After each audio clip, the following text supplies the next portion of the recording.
Welcome to this presentation on orbital muscles and their innervation. When we think about the orbital muscles, we're going to have two groups of muscles. The major group would include 6 muscles that actually attach to the eye and move the eye. And then the other group is a one muscle group. And we'll be able to look at these muscles individually as we work through this presentation. We'll also want to understand their innervation and their actions when they are activated to shorten. This is very useful in the physical examination of extraocular movements to determine whether or not their innervation remains intact. And we'll explore this in much greater detail when we get to the cranial nerve lecture. We're first going to focus on the 6 muscles that attach to the eyeball. Those are shown here on the image on the screen. We have 2 muscles that are obliquely oriented, the superior oblique and the inferior oblique. And then the other 4 muscles that attach to the eyeball are recti muscles. And members of the recti component here would be the superior rectus, inferior rectus, medial rectus, and the lateral rectus. So let's explore these in greater detail so you have an understanding of their orientation within the orbit and the manner in which they attach to the eyeball. Here we're looking at the superior oblique. We're looking at the medial aspect of the orbit. We see the origin here from the annular tendon, and then it'll course on the medial upper side of the orbit, and then it will run through a pulley-like structure, and that is referred to as the trochlea, and that's in the upper medial corner of your orbit. And then once it passes through the trochlea, it will then course laterally and posteriorly to attach to the eyeball.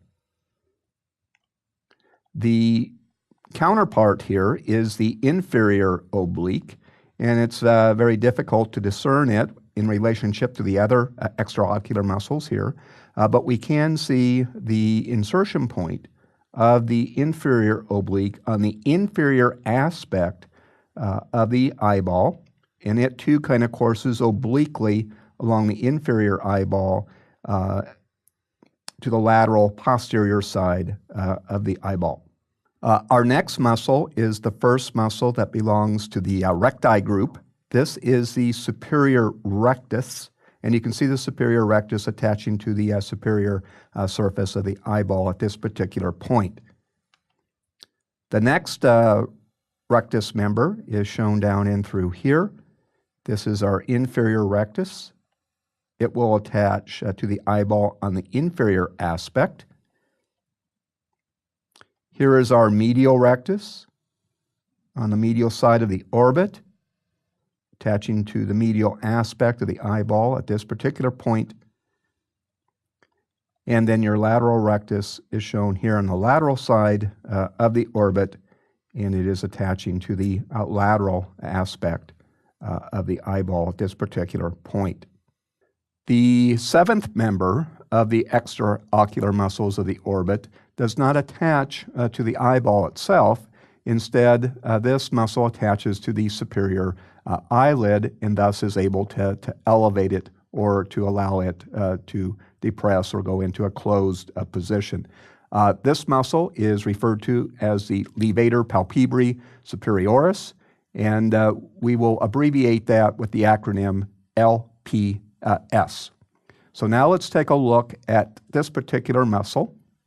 And we have 2 views of the levator palpebrae superioris. Here on the left side of the image, we see the levator palpebrae superioris in an intact state. And then we see its insertion going into the upper eyelid at this point.